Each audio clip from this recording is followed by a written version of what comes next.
Hey, today I want to talk about this, the TLM103 microphone by Neumann. As you probably know, Neumann is considered basically the creme de la creme of microphones in the recording industry. They've been around since 1928, so almost 100 years, and they've come up with some of the greatest sounding microphones in history. Now, for many years, starting in the mid-60s, the one microphone that you saw used by almost every recording engineer and every artist all over the world was the U87 by Neumann. Now, a large diaphragm condenser is the part that picks up the sound waves coming out of your voice. The condenser in a U87 was the K87 by Neumann. This microphone, the TLM103, the condenser is based on that condenser. The U87 was the most popular microphone in history. Because it came out in the mid-60s, it was used by everybody from the Beatles and Dylan and all the big hit records from that time period. In the 80s, I was living in Vancouver, and I did a lot of work at Little Mountain Sound Studios, 201 West 7th Avenue. There were a couple of very successful engineers and producers working there. Bob Brock, Bruce Fairburn. I was in and out of that studio all the time. I worked there with Nazareth, a bunch of bands. When you'd go in there, Metallica, Loverboy, Bon Jovi, The Cult, Bryan Adams, AC/DC, everybody recorded in that studio, and the most popular mic in the studio was the U87. But the U87 is thousands of dollars. It's out of the range of most small home studios. So I want to talk about the TLM103. Do you really need one? Maybe, maybe not. Let's talk about that. The upside is these Neumann mics are still put together by hand in the factory in Berlin. Everywhere you look, there's a knockoff now. Everybody is making large diaphragm condenser mics, but they're all copied from this. This is the original. So you can buy a copy of this mic for $100 or $200. Why would you buy a Neumann? There's a few reasons. For number one, because of the build quality, they are so consistent from one to the other.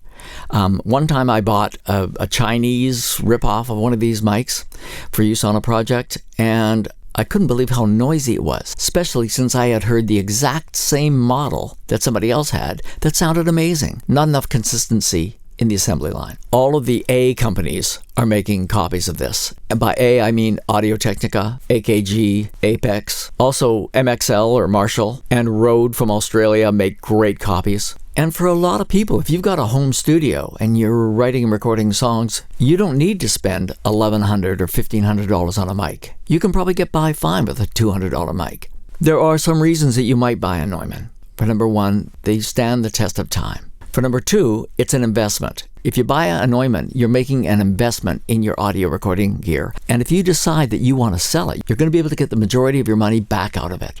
Now, quite frankly, if you're just doing podcasts or audio that is not going to be heard in high fidelity, don't even think about it. It's like, a $100 mic will do you fine. Because if you're doing a podcast, your audio is going to end up compressed and pumped into a low-res MP3, and the sound quality is not going to be there no matter what you start with. So don't kid yourself that you need this next-level sound quality. There are some limitations to this microphone as well. For number one, it only has a cardioid pattern.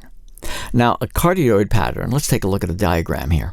A cardioid pattern automatically reduces sound from other areas. Watch what happens when I turn this mic around. You see how quiet that is? The idea of a cardioid pattern is to minimize sounds from behind the microphone. You're not picking up a whole room echoing. It's focused on whatever you want to record. Compared to other microphones, even compared to other Neumann microphones, the TLM103 has a boost. Kind of a presence boost between 6 and 15 kilohertz. So just way up there, sibilant activity. Makes it very clear, crisp, present. Of course, you can roll that off in recording, but the idea is to make as many frequencies available to you as possible so that you can pull the sound that you want out of whatever you're recording. It might be a cello, acoustic guitar, bass, drums, voice, horns, strings, all sorts of stuff. The other great thing about this mic, the output stage is transformerless, so it doesn't color the sound at all. Another thing I want to make clear, this is not a tube microphone. Neumann does make tube microphones, as do lots of other people. This is not one of them. The key thing about this microphone is its self-noise. This thing has a self-noise, I think it's like 7 decibels. It is literally one of the lowest in the recording industry. My wife is a voiceover artist. She does work for some huge and demanding clients all over the world. So when she sends them a finished audio file of her voice, it's her voice and dead silence. It is so quiet. Most other microphones, even ones costing quite a bit more than this, have a higher self-noise. Now, that's not necessarily important, because if you're recording something like vocals or instruments that are going to be used in a mix with other instruments behind them, you're not even going to hear that. But in a case where you're going to hear a voice all by itself, no accompaniment, you're going to hear everything. Another mic I want to talk about is the TLM102. It looks very similar. And if you're looking on the internet, it's easy to get confused. Let me tell you why. First of all, take a look at this. On the left here, you'll see the TLM102 and 103. And there's a couple of black ones on the right. Look how similar they look. Now, this is from a website of an e-tailer. Someone's selling this stuff. They look like they're about the same size. This can be very deceiving. When you're shopping online, you don't have these things in front of you. Here's a TLM102 and a 103 together. You can see here the TLM103 is substantially larger. The TLM103 weighs 450 grams. The 102 weighs 210 grams, so less than half. It's smaller, it's lighter. The TLM102 is only about $700. This one is $1,100. So it's a much better way to get into that boutique thing, have a mic with real cachet and amazing quality components without the major price tag. You know, because my wife does work for clients all over the world, here's a list of some of her clients. When they ask her, what is your recording setup? And she talks about her outboard gear, a tube preamp, her sound card, and her microphone. She's talking to people in studios in New York, Los Angeles, London, England. And when she tells them she has a Neumann TLM103, they're like, okay, she's solid. She's a full-time professional, because they immediately realize that her equipment is professional standard, not like home studio, but like full-time pro. And sometimes that confidence is an important part of getting a gig. I want to talk a little bit about the TLM102. It's not quite as bright sounding as this mic. And there's a reason for this that a lot of people don't realize. If you take the TLM102 apart and you take the screen off, there's foam inside it. The foam inside is not glued. It's very easy to take out, and I've put a link in the description below of how to do that.